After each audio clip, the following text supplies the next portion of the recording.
వరంగల్ జిల్లా ములుగు మండల కేంద్రంలో కోఆపరేటివ్ మార్కెటింగ్ సొసైటీకి చెందిన భూమిని కబ్జా చేశారు కొందరు. 30 ఏళ్ల క్రితం కట్టిన ఈ గోదాము శిథిలావస్థకు చేరింది. దీంతో దీన్ని ఎవరూ ఉపయోగించడం లేదు. ఖాళీగా ఉన్న భూమిపై కన్ను వేసిన కొంతమంది భూ ఆక్రమణకు పాల్పడ్డారు. బాధ్యులపై చర్యలు తీసుకోవాలని డిమాండ్ చేస్తున్నారు స్థానికులు. కబ్జా చేసిన వారిని గుర్తించి చర్యలు తీసుకుంటామన్నారు ములుగు తహసీల్దార్.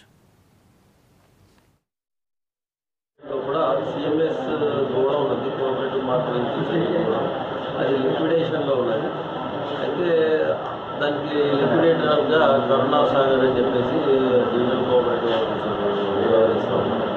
అది ఆ భూమిలో కూడా మరి మధ్యకాలంలో కూడా కొంతమంది ఆక్రమించడానికి ప్రయత్నిస్తూ ఉన్నారు. ఒక రోడ్డు కూడా వేయడం జరిగింది.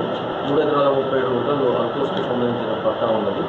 ఇందులో 2 ఎకరాల 14 గుంటలు సిఎంఎస్ ములుగు అని రిజిస్టర్ పట్టా అని చెప్పి CMS Mulugu building godown building అని మా రికార్డులో ఉన్నది.